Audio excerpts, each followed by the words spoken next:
చెట్టు పుట్ట మొక్క మొలక వాళ్లతో గుసగుసలాడుతూ ఉన్నాయి. రాత్రి పగలు చుక్కలు చందమామ ఎన్నెన్నో కబుర్లు చెప్తున్నాయి. ప్రతి జంతువు ఆయన్ని పలకరిస్తూ ఉంది. అనేక అనుభవాల సమాహారం శ్రీ కొమెర అంకారావు గారు, జాజీ అంటారు వారిని, కన్జర్వేషనిస్ట్, నల్లమల ఫారెస్ట్. వారిని వచ్చి వారి అనుభవాలు చెప్పవలసిందిగా స్వాగతం తెలియజేస్తున్నాను. Welcome sir. అందరికీ నమస్కారం. నా పేరు కొమెర అంకారావు, జాజీ అని నిక్నేమ్తో పిలుస్తారు. నా వయసు 43 సంవత్సరాలు. నా 11వ ఏట అడవుల్లోకి వెళ్ళిపోయాను. నల్లమల్ల అడవిలో సుమారుగా ఇప్పటిదాకా 2 లక్షల ఎకరాల్లో ఉన్న ప్లాస్టిక్ వ్యర్థాలు మొత్తం ఏరి పడేసి బయట పడేశాను. తర్వాత ఇప్పటిదాకా కొన్ని కోట్ల విత్తన బంతులు నల్లమల్ల అడవిలో చల్లాను. అలాగే ప్రతిరోజు అడవుల్లో 20-30 కిలోమీటర్లు తిరిగి అడవుల్లోకి ఎవరు రానివ్వకుండా అడవి కాపలా ఉంటాను. ఏ వృక్షాన్ని నరకకుండా, ఏ వన్యప్రాణిని చంపకుండా కాపాడుతూ ఉంటాను. అలాగే అడవి ఫైర్ అవుతున్నప్పుడు, మంటలు ఉన్నప్పుడు వేసవిలో అడవుల్లోకి వెళ్ళి మంటలు అదుపు చేస్తూ ఉంటాను. నన్ను ఆంధ్ర ఫారెస్ట్ మ్యాన్ అంటారు. నేను ఈ ఆంధ్రాలో పుట్టడం నా అదృష్టంగా భావిస్తున్నాను. అయితే నాకు స్ఫూర్తి ఎవరు అంటే, మా చిన్నతనంలో ముఖ్యమంత్రి నారా చంద్రబాబు నాయుడు గారు నీరు చెట్టు లాంటి, జన్మభూమి లాంటి ఎన్నో కార్యక్రమాలు పెట్టారు. అప్పుడు మేము చిన్నపిల్లలం సార్. మీరే మాకు స్ఫూర్తి. మీ అడవుల్లోకి వెళ్ళి అడవిని కాపాడుతున్నామన్నా, పచ్చదనం చేస్తున్నామన్నా మాకు మీరే స్ఫూర్తి. అయితే నాకు చిన్న కోరిక, భగవంతుని ప్రకృతిని కోరుకుంటున్నా సార్. మీ వయసు తగ్గాలి. మీ వయసు తగ్గితేనే బాగుంటుంది.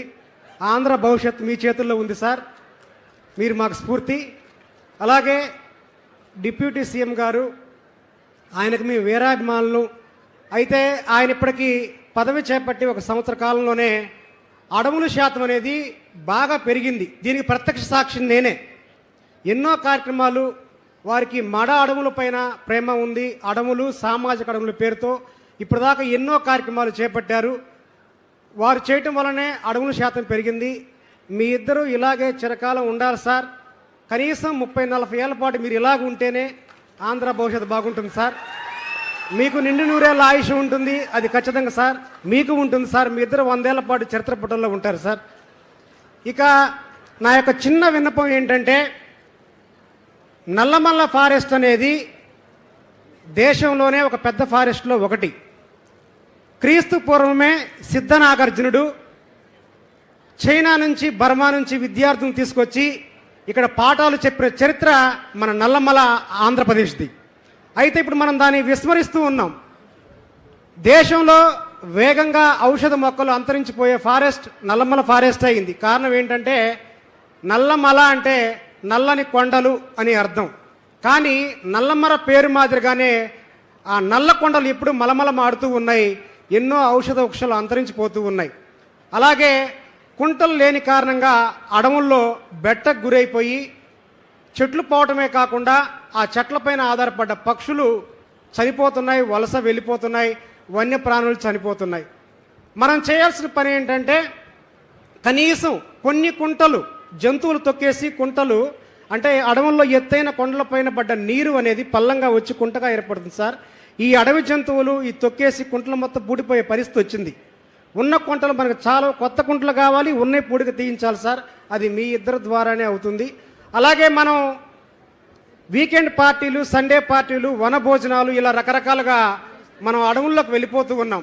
అడవుల్లో ప్లాస్టిక్ వ్యర్థాలు తినిపడేయటం వల్ల ఎన్నో వన్యప్రాణులు చనిపోతున్నాయి. దయచేసి ఇక నుంచి ఎవరైనా అలాంటివి చేయకూడదు. మనందరం ఒక ప్రథమ బాధ్యతలాగా ప్రకృతిని సంరక్షించుకుందామని చెప్పి నా మనవి. అలాగే విత్తనాలే విత్తములు, విత్తనాలే ధనం అన్న ఉద్దేశంతో మన తెలుగు రాష్ట్రాల్లో 5,000 రకాల మొక్కలు ఉన్నాయి సార్. కానీ మనం వాటిని చాలా కోల్పోయాం. ఒక చెట్టుకి 1000 కాయలు కాస్తే 1000 కాయలు ఆ విత్తనాల ద్వారా విత్తన బంతులు తయారు చేసి మనం 1000 వృక్షాలను మనం మొలిపించవచ్చు సార్. తొలకరి జల్లు సమయంలో ఎత్తైన కొండలు, గుట్టలు, కుంటలు, మైదాన ప్రాంతాలు, పలచని అడవుల్లో మట్టి, ఎరువు సమానంగా కలిపేసి మనం తినిపడేసిన ఏదైనా ఒక నేరేడు కానీ, సీతాఫలం కానీ, ఏదైనా ఒక విత్తనాన్ని మనం చుట్టూ కనుక మనం చల్లినట్లయితే కనీసం మనం 100 చల్లితే అందులో 4వ వంతు ఒకటైనా ఖచ్చితంగా మొలుస్తుంది సార్. ఇలా మనం కొన్ని కోట్ల విత్తన బంతులు, ఎలాంటి శ్రమ ఉండదు, బడ్జెట్ కూడా తక్కువ, అలా చేయటం ద్వారా వేగవంతంగా మనం అడవుల్ని వృద్ధి చేసుకోవచ్చు.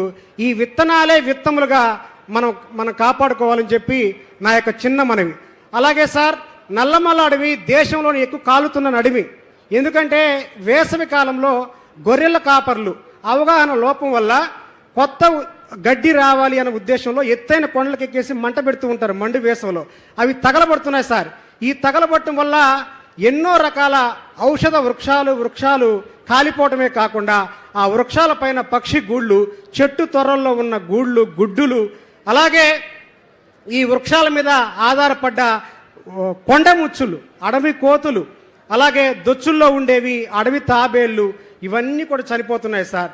దయచేసి ఒక బాధ్యతగా ప్రజల అభ్యర్థన, గ్రామాల్లో దీని ఒక ప్రచారం లాగా, ఉన్న గడ్డి తగలబెడితే కొత్త గడ్డి రాదు, గడ్డి ఎలాగైనా మొలుస్తుంది, తొలకరి జల్లు ఉద్దేశమే గడ్డి మొలవటం అనే కార్యక్రమాన్ని ప్రచారం చేసి అదొకటి కూడా ఆపేయాల్సిన అవసరం ఉంది సార్.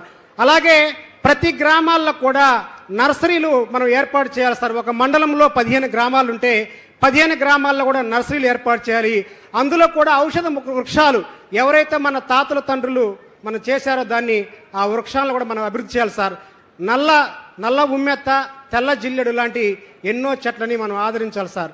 మరొక విషయం సార్, ఎవరికైనా సరే ప్రకృతి ప్రేమ కలగాలంటే ప్రకృతిని నిశితంగా పరిశీలించాలి సూక్ష్మ కోణంలో. ఎంత అద్భుతం అంటే ప్రకృతి అంటే, రేల చెట్టు అనే ఒక చెట్టు ఉంటుంది సార్. దీన్ని సంస్కృతంలో ఆరగ్వద అంటారు. రేల చెట్టుకి ఎప్పుడైతే పువ్వు పూస్తుందో ఖచ్చితంగా 45 రోజులు లెక్క పెట్టుకోండి, వర్షం గ్యారంటీగా పడుతుంది. పూర్వకాలంలో రైతులు రేల చెట్టును చూసి పత్తి విత్తనాలు తెచ్చుకునేవాళ్ళు. అలాగే నేను ఒకరోజు అడవిలో వెళ్తున్నప్పుడు ఒక శతాధిక వృద్ధుడు కూర్చొని ఉన్నాడు. అబ్బా ఏ వండలు మనవడా అన్నాడు. తాత వర్షం ఎప్పుడు పడుతుందంటే దగ్గరలో మోదుగు చెట్టు ఉందా అన్నాడు. ఉంది తాత అంటే ఒక కాయ కొట్టి తీసుకొని రా అన్నాడు. నేను ఒక కాయ తీసుకొని వచ్చాను సార్. తీసుకురాగానే ఆయన కాయని చీల్చాడు. కాయలో ఒకే ఒక విత్తనం ఉంటుంది సార్, 3 పార్ట్లుగా ఉంటుంది. ఆయన చీల్చి ఖచ్చితంగా వర్షం 15 రోజుల్లో పడిద్ది అన్నాడు. ఖచ్చితంగా 15 రోజుల్లో వర్షం పడింది సార్. ఎలా చెప్పావు తాత అంటే ఆయన